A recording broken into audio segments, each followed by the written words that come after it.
Are you ready to transform your summer into an epic splash-tastic adventure? Say goodbye to wasteful, single-use water balloons and hello to the ultimate in reusable, eco-friendly fun with reusable water balloons.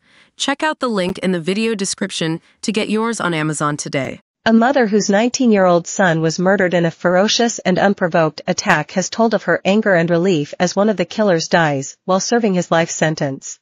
Craig Hepburn died after he was stabbed 11 times while walking home from a pub, where he had been playing the bagpipes, with his friend Connor Payton, 19, in Marsden, West Yorkshire, on July 6, 2012.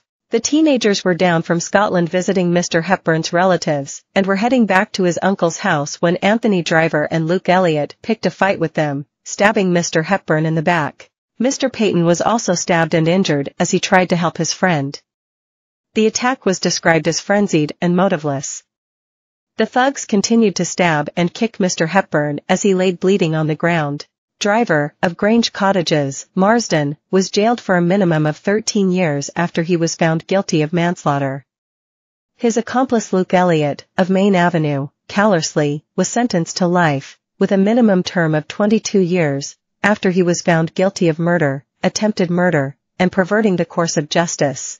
Mr. Hepburn's mother, Carol, was told earlier this week that Anthony Driver had died in custody in Doncaster. It is believed Driver was 48 years old and died in hospital while still in custody and awaiting the outcome of a compassionate release application.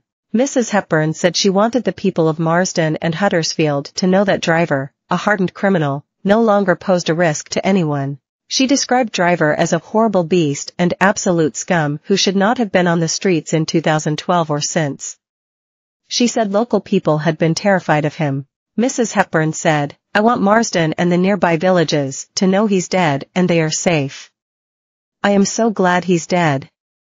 I want it out there that this beast has died." Mrs. Hepburn said she was relieved that Driver will not be able to hurt anyone else, adding, "I feel relief that he is not going to kill anyone else and put families through what we have been through. Craig's friends are getting married and having children. We have been robbed of that. That horrible beast should never have been on the streets." Before he killed Craig, he was doing an 8.5-year sentence and got out after 3 and a bit. At the time of Driver's death, he was waiting for a decision on a request for him to be released on compassionate grounds. Mrs. Hepburn is happy he did not get out and added, "He's not got a compassionate bone in his body." Mrs. Hepburn and her husband Alex, who still live in Renfrewshire, Scotland, were told that they could not oppose the application for compassionate leave. At the time of the killing, Driver, who had 54 convictions for previous offences, including violent knife crime, was out on prison license and had not been properly monitored, which angered Craig's family. Elliott was also out on license. Mrs. Hepburn said, "If the parole board had done their job right, Craig would still be alive." In May 2013, Driver, who was a 37-year-old father of 4 at the time, was given a determinate sentence of 13 years in prison following a 5-week trial at Leeds Crown Court. On Christmas Eve 2019, Driver was freed at the automatic release point in his sentence. The following July his license was revoked and he was recalled to prison after he was arrested on suspicion of further unspecified offending.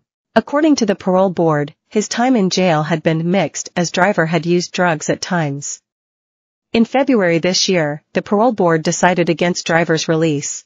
Elliott, who was 22 at the time, was given a minimum sentence of 22 years and will be eligible for release around 2035. A prison service spokesperson said, Anthony Driver died on June 26 at Doncaster Hospital.